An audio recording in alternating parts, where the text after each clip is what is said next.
mbokk yi asalaamaaleykum ñu ngi leen di nuyu di leen ziyaare di leen ñaanal jàmm. lii ab ubbe rek la, ab introduction, ndax bu ci kanamee tuuti dinañ leen dégtal waxtaan bi taxoon ñu jox leen rendez-vous ci waxtu wi. li andi lii nag mooy diggante ca suba ba ñuy enregistré waxtaan bi ak waxtu wi ñu toll dafa am xibaar yu doy waar yu ñu dab.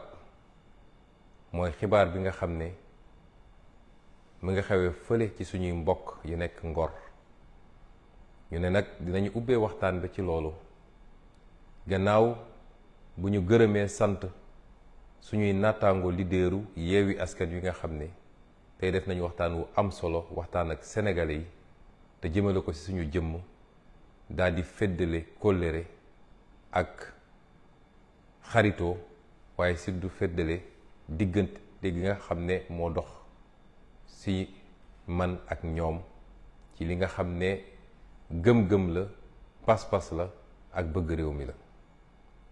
mbokk yi li xew Yoff, li xew Ngor ñun ñëpp ko gisandoo muy lu doy waar.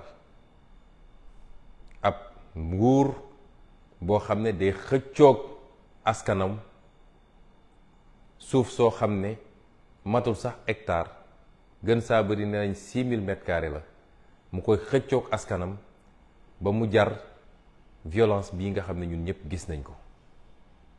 nguur goo xam ne day xëccoog askanam lu tuuti ci suuf, gannaaw bi ñu xañee askan woowu suuf su bari soo xam ne seeni maam ak seeni maamaat amoon nañ ko. ba tey soo demee Ngor nit ñaa ngi dund ci xat goo xam ne ndax famille yi màgg na, yaatu na, ñu dagg suuf sépp séddoo ko ak jaay ko. ba tey tuuti leen dese woon ñu amoon mbébét def fa ay projet, ñun leen loolu du fa amee. nguur gu ñàkk yërmande ci askanam ba loolu andi lii nga xam ne Sénégal yépp a ngi koy gis, àdduna bi yépp di ko gis, muy dal ci kaw sa population. nguur goo xam ne lenn rek la xam diggante ak population bi mooy ku yëngu naa dal ci kawam, naa ko tënc, naa ko gaañ. loolu yépp na ñu teg ko ci force restera à la loi. fàtte ni nag force restera à la loi mooy doole day dellu si ci yoon. fàtte ni yoon googu nag ñu jox doole, yoon googu mooy yoonu askan wi, du yoonu Macky Sall, du yoonu Antam Diom, du yoonu général Moussa Fall, du yoonu Bokar Yàgg, waaye mooy yoonu askan wi. mbokk yi, ku yërëmul sa askan mënoo ko jëmale kanam. lii nag mooy li ñuy xeex bés bu ne. ñu jàpp ni diggante Ousmane Sonko ak Macky Sall la, waaye nii mu amee tey Ngor amee na noonu fu ne ci réew mi, muy dëkku taax yi muy dëkku kaw gi. bis bu ne ñu dal ci kaw ay population, jaay leen doole, amuñu fuñ ko jooytoo. te li gën a yéeme ci li xew jamono ji mooy bu yi amee télévision yi Sénégal yi sax ñemetuñu ko wone, ndax Macky Sall nee na leen bu leen wone, su may noot sama askan bu ko kenn wone. moo nem de France bee ñu ne démocratie la. bu manifestation yi amee ak ni muy métti yépp, télévision publique ak télévision privée yépp dinañ ko wone ba askan wi xam li xew. tey bu dul woon réseaux sociaux yi ak yenn page Facebook yi, sénégalais yi duñu xam li xew ci réew mi. mën nañ fa tëj nit ñi, gaze leen, rey leen te kenn du ko yëg. lii mooy li ñuy xeex bés bu nekk. waaye nag ñu war cee jàngat lu bari. waa Ngor dañu wuyu seen tur, mooy nit ñu am ngor lañu. ngor mooy dignité. ku am dignité di nga jaar ci kawam, waaye doo ko jaay doole, doo ko noot, doo ko takk bu mu jaam. may wax waa Sénégal, lan moo tax ñun ñu war a nangu Macky Sall takkuñu bu mu jaam? lan moo war a tax tey ñu koy seetaan muy def lu ko neex ci réew mi? Ngor de benn quartier kese la, mu tëleen depuis balaa Korité ba tey jii.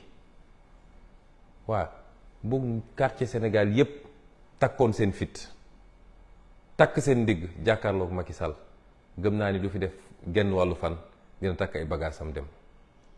ñii woo nag ñëpp ñu am solidarité ak waa Ngor rawatina ñii seen dëkkandoo di Yoof di Wakaam ba Cambérène waaye feneen ak feneen ci Sénégal benn sénégalais waratul nangu di toog di seetaan ñuy noot ay sénégalais di leen bunduxatal di leen métital di leen rey di leen gaañ.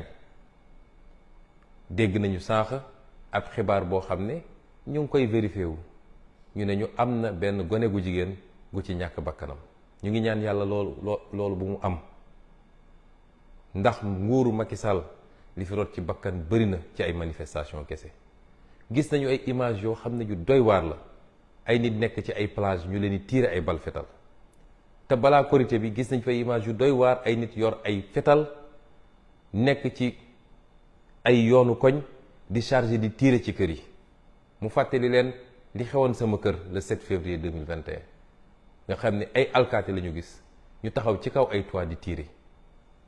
njàmbaar nekkul ci loolu, ma koy wax toujours suñu force de défense et de sécurité yi lañ leen formé ñi ngi li ñuy xaar ci yéen mooy bu ay samba boy wala ay terroriste wala ñu bon a bon jóge fële bëgg a dal ci kaw Sénégalais yi ngeen won ñu ni yéen a ëpp entraînement ci Sénégal, ngeen won ñu yéen a gën a professionnel, ay jàmbaar ngeen. mais bés bu ne ñu yónni leen ci ay population désarmée ngeen di jaay ay commando mel ni Rambo bu nekk ci àllum Aziba. du lii moo taxoon peuple bi jël impôt am di leen fay ak di leen former. ngeen war a am yërmande ci seen askan te xam ni doole gi ñu leen dénk doole askan googu la, du doole Macky Sall. kon li xew Ngor métti na ci ñëpp, ñu koy massawu ñëpp, à l'attention de nos amis étrangers. J'ai ouvert cette allocution par la situation qui prévaut aujourd'hui dans un quartier de Dakar qui s'appelle Ngor. Les images que vous voyez dérouler en boucle derrière moi se rapportent à ce quartier, où depuis plus d'un mois maintenant, des populations réclament un petit lopin de terre de 6000 m². Des populations qui ont été spoliées de toutes leurs terres ancestrales, qui ont été soumises à la course foncière qui prévaut à Dakar, où des lotissements ont été faits, partagés tout le temps par les mêmes, des politiciens, des hauts fonctionnaires, pour être revendus à prix fort. De sorte que ces populations aujourd'hui vivent dans la promiscuité dans leur quartier traditionnel. Et le petit lopin de terre qui leur restait leur est aujourd'hui enlevé pour soi-disant l'édification d'une brigade de gendarmerie, ce qu'il faudrait vérifier d'ailleurs. Et ces populations disent niet. Et la seule réponse que Macky Sall leur sert, c'est encore la répression, la violence et la brigade. Et les images qu'on a vues aujourd'hui, les images qu'on a vues les jours passés, sont indignes d'un État comme le Sénégal. Et Macky Sall use et abuse de la répression sous le fallacieux prétexte que force doit rester à la loi, ignorant que la loi, c'est le peuple sénégalais. Et ce qui se passe est déplorable. Et c'est cela l'objet de notre combat de tous les jours. C'est ces violences que nous subissons tous les jours.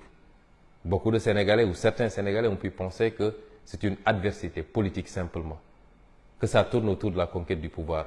Que nenni, on se bat pour des principes et des idéaux, pour que notre démocratie, pour que nos libertés ne soient pas confisquées par un homme boulimique de pouvoir, entouré de gens qui se sont enrichis sur le dos du Sénégal et des Sénégalais. Et aujourd'hui, nous constatons ce qui se passe à Ngor avec beaucoup d'amertume. Mais l'enseignement qu'on en tire, parce qu'en Wolof, Ngor veut dire dignité. Et ces habitants-là répondent bien au nom de leur cité. Parce que désarmés, même désarmés, ils font face à un régime arbitraire et délibérément violent.